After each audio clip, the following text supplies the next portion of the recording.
പ്രിയപ്പെട്ട വിദ്യാർത്ഥികളെ, ഇന്നത്തെ വീഡിയോയിൽ നമ്മൾ കേരള ഹിസ്റ്ററി മോക്ക് ടെസ്റ്റ് ആണ് ചെയ്യാൻ പോകുന്നത്. 25 ചോദ്യങ്ങളാണ് വീഡിയോയിൽ ഉൾപ്പെടുത്തിയിട്ടുള്ളത്. LDC അതേപോലെ LGS എക്സാമിന് ഇമ്പോർട്ടൻ്റ് ആയിട്ടുള്ള ചോദ്യങ്ങളാണ് വീഡിയോക്കകത്തുള്ളത്. മുഴുവൻ ചോദ്യങ്ങളും അറ്റൻഡ് ചെയ്യാൻ നോക്കുക. നമുക്ക് ചോദ്യങ്ങളിലേക്ക് പോകാം. ഒന്നാമത്തെ ചോദ്യം, സെൻറ്റ് ആഞ്ചലോ കോട്ട ഏത് ജില്ലയിലാണ് സ്ഥിതി ചെയ്യുന്നത്? സെൻറ്റ് ആഞ്ചലോ കോട്ട ഏത് ജില്ലയിലാണ് സ്ഥിതി ചെയ്യുന്നത്? ഉത്തരം കണ്ണൂർ. കണ്ണൂരിലാണ് സെൻറ്റ് ആഞ്ചലോ കോട്ട സ്ഥിതി ചെയ്യുന്നത്. പോർച്ചുഗീസുകാരാണ് ഈ കോട്ട പണിതത്. അടുത്ത ചോദ്യം, ചവിട്ടുനാടകം ഇന്ത്യയിൽ പ്രചരിപ്പിച്ചത് ആരാണ്? ചവിട്ടുനാടകം ഇന്ത്യയിൽ പ്രചരിപ്പിച്ചത് ആരാണ്? ഉത്തരം പോർച്ചുഗീസുകാരാണ് ചവിട്ടുനാടകം ഇന്ത്യയിൽ പ്രചരിപ്പിച്ചത്. അടുത്ത ചോദ്യം, മലയാളത്തിലെ ആദ്യത്തെ വ്യാകരണ ഗ്രന്ഥം എഴുതിയത് ആരാണ്? മലയാളത്തിലെ ആദ്യത്തെ വ്യാകരണ ഗ്രന്ഥം എഴുതിയത് ആരാണ്? ഉത്തരം ആഞ്ചലോസ് ഫ്രാൻസിസ്. ആഞ്ചലോസ് ഫ്രാൻസിസ് ആണ് മലയാളത്തിലെ ആദ്യത്തെ വ്യാകരണ ഗ്രന്ഥം എഴുതിയത്. അടുത്ത ചോദ്യം, കുളച്ചിൽ യുദ്ധത്തിൽ മാർത്താണ്ഡവർമ്മ പരാജയപ്പെടുത്തിയ ഡച്ച് കമാൻഡർ ആരാണ്? കുളച്ചിൽ യുദ്ധത്തിൽ മാർത്താണ്ഡവർമ്മ പരാജയപ്പെടുത്തിയ ഡച്ച് കമാൻഡർ ആരാണ്? 1741 കുളച്ചിൽ യുദ്ധം നടക്കുന്നത്. ഇതിൽ പരാജയപ്പെടുത്തിയ ഡച്ച് കമാൻഡർ ആരാണ്? ഉത്തരം ഡിലനോയി ആണ്. ഡിലനോയി വലിയ കപ്പിത്താൻ എന്നും അറിയപ്പെടുന്നു.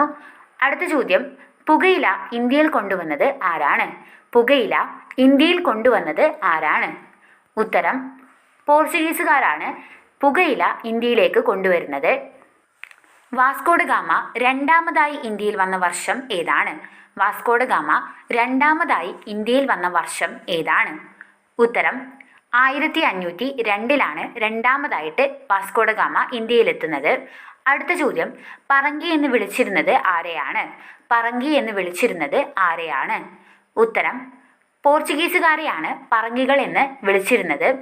അടുത്ത ചോദ്യം, ദത്തവകാശ നിരോധന നിയമം നടപ്പിലാക്കിയത് ആരാണ്?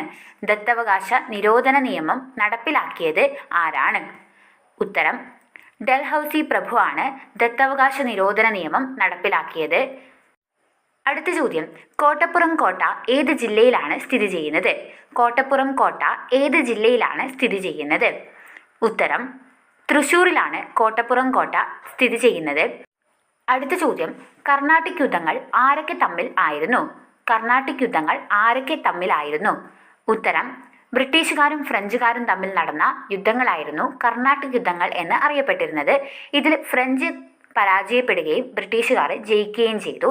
അടുത്ത ചോദ്യം, ഇന്ത്യയിലെത്തിയ ആദ്യ പോർച്ചുഗീസ് വൈസ്രോയി ആരാണ്? ഇന്ത്യയിലെത്തിയ ആദ്യ പോർച്ചുഗീസ് വൈസ്രോയി ആരാണ്? ഉത്തരം അൽമേഡയാണ്. അടുത്ത ചോദ്യം, കണ്ണൂരിലെ സെൻറ്റ് ആഞ്ചലോ കോട്ട നിർമ്മിച്ചത് ആരാണ്? കണ്ണൂരിലെ സെൻറ്റ് ആഞ്ചലോ കോട്ട നിർമ്മിച്ചത് ആരാണ്? ഉത്തരം പോർച്ചുഗീസുകാരാണ് സെൻറ്റ് ആഞ്ചലോ കോട്ട നിർമ്മിച്ചത്. അടുത്ത ചോദ്യം, ഇംഗ്ലീഷുകാർ കേരളത്തിൽ നിർമ്മിച്ച ആദ്യത്തെ കോട്ട ഏതാണ്? ഇംഗ്ലീഷുകാർ കേരളത്തിൽ നിർമ്മിച്ച ആദ്യത്തെ കോട്ട ഏതാണ്? ഉത്തരം തിരുവനന്തപുരം ജില്ലയിലെ അഞ്ചുതെങ്ങ് കോട്ടയാണ് ബ്രിട്ടീഷുകാർ ആദ്യമായിട്ട് കേരളത്തിൽ നിർമ്മിച്ച കോട്ട. അടുത്ത ചോദ്യം, സിറാജ് ഉദ്ദൗളയെ ബ്രിട്ടീഷുകാർ പരാജയപ്പെടുത്തിയ പ്ലാസി യുദ്ധം നടന്ന വർഷം ഏതാണ്? സിറാജ് ഉദ്ദൗളയെ ബ്രിട്ടീഷുകാർ പരാജയപ്പെടുത്തിയ പ്ലാസി യുദ്ധം നടന്ന വർഷം ഏതാണ്? ഉത്തരം 1757 പ്ലാസി യുദ്ധം നടക്കുന്നത്. അടുത്ത ചോദ്യം, കേരള കലാരൂപങ്ങളിൽ പോർച്ചുഗീസ് സ്വാധീന ഫലമായി വികസിച്ചു വന്ന കലാരൂപം താഴെ പറയുന്നതിൽ ഏതാണ്? കേരള കലാരൂപങ്ങളിൽ പോർച്ചുഗീസ് സ്വാധീന ഫലമായി വികസിച്ചു വന്ന കലാരൂപം താഴെ പറയുന്നതിൽ ഏതാണ്? ഉത്തരം ചവിട്ടുനാടകം. അടുത്ത ചോദ്യം, മലയാളത്തിലെ ആദ്യത്തെ നിഘണ്ടു രൂപപ്പെടുത്തിയത് ആരാണ്? മലയാളത്തിലെ ആദ്യത്തെ നിഘണ്ടു രൂപപ്പെടുത്തിയത് ആരാണ്? ഉത്തരം അർണോസ് പാതിരി. അടുത്ത ചോദ്യം, മാർത്താണ്ഡവർമ്മ ഡച്ചുകാരെ പരാജയപ്പെടുത്തിയ കുളച്ചിൽ യുദ്ധം നടന്ന വർഷം ഏതാണ്? മാർത്താണ്ഡവർമ്മ ഡച്ചുകാരെ പരാജയപ്പെടുത്തിയ കുളച്ചിൽ യുദ്ധം നടന്ന വർഷം ഏതാണ്? ഉത്തരം 1741. അടുത്ത ചോദ്യം, കേരള ചരിത്രത്തിൽ തോമസ് കോട്ട എന്നറിയപ്പെട്ടിരുന്ന പറങ്കിക്കോട്ടയുടെ സ്ഥാനം എവിടെയാണ്? കേരള ചരിത്രത്തിൽ തോമസ് കോട്ട എന്നറിയപ്പെട്ടിരുന്ന പറങ്കിക്കോട്ടയുടെ സ്ഥാനം എവിടെയാണ്? ഉത്തരം കൊല്ലം. അടുത്ത ചോദ്യം, വാസ്കോഡ ഗാമ ആദ്യമായി ഇന്ത്യയിൽ വന്ന വർഷം ഏതാണ്? വാസ്കോഡ ഗാമ ആദ്യമായി ഇന്ത്യയിൽ വന്ന വർഷം ഏതാണ്? ഉത്തരം 1498 വാസ്കോഡ ഗാമ ആദ്യമായി ഇന്ത്യയിലെത്തുന്നത്. കാപ്പാട് കടപ്പുറത്ത് കാലുകുത്തുന്നത് 1498. അടുത്ത ചോദ്യം, ലന്തക്കാർ എന്ന് വിളിച്ചിരുന്നത് ആരെയാണ്? ലന്തക്കാർ എന്ന് വിളിച്ചിരുന്നത് ആരെയാണ്? ഉത്തരം ഡച്ചുകാരെയാണ് ലന്തക്കാർ എന്ന് വിളിച്ചിരുന്നത്. പോർച്ചുഗീസുകാരെ പറങ്കികൾ എന്നാണ് വിളിച്ചിരുന്നത്.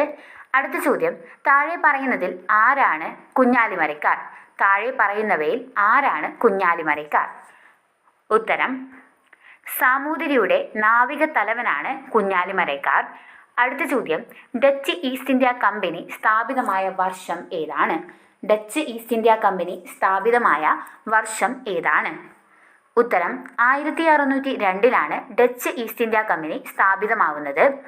അടുത്ത ചോദ്യം, ഹോർത്തൂസ് മലബാറിക്കസ് തയ്യാറാക്കാൻ ഡച്ചുകാരെ സഹായിച്ച മലയാളി വൈദ്യൻ ആരാണ്? ഹോർത്തൂസ് മലബാറിക്കസ് തയ്യാറാക്കാൻ ഡച്ചുകാരെ സഹായിച്ച മലയാളി വൈദ്യൻ ആരാണ്? ഉത്തരം ഇട്ടി അച്യുതനാണ് ഹോർത്തൂസ് മലബാറിക്കസ് തയ്യാറാക്കാൻ ഡച്ചുകാരെ സഹായിച്ച വൈദ്യൻ. അടുത്ത ചോദ്യം, സൈനിക സഹായ വ്യവസ്ഥ ഏർപ്പെടുത്തിയ ഗവർണർ ജനറൽ ആരാണ്? സൈനിക സഹായ വ്യവസ്ഥ ഏർപ്പെടുത്തിയ ഗവർണർ ജനറൽ ആരാണ്? ഉത്തരം വെല്ലസി പ്രഭു. അടുത്ത ചോദ്യം, ഇംഗ്ലീഷ് ഈസ്റ്റ് ഇന്ത്യ കമ്പനിയുടെ ഇന്ത്യയിലെ ആദ്യത്തെ വാണിജ്യ കേന്ദ്രം ഏതാണ്? ഇംഗ്ലീഷ് ഈസ്റ്റ് ഇന്ത്യ കമ്പനിയുടെ ഇന്ത്യയിലെ ആദ്യത്തെ വാണിജ്യ കേന്ദ്രം ഏതാണ്? ഉത്തരം സൂറത്താണ്. 25 ചോദ്യങ്ങളായിട്ടുണ്ട്. നിങ്ങളുടെ മാർക്ക് കമൻറ്റ് ചെയ്യുക. നിങ്ങൾക്ക് ഈ വീഡിയോ ഉപകാരപ്പെട്ടെങ്കിൽ തീർച്ചയായിട്ടും ഞങ്ങളുടെ ചാനൽ സബ്സ്ക്രൈബ് ചെയ്യുക, സപ്പോർട്ട് ചെയ്യുക. ഇതുപോലുള്ള വീഡിയോകളുമായിട്ട് നമുക്ക് കാണാം. അതുവരേക്കും ബൈ.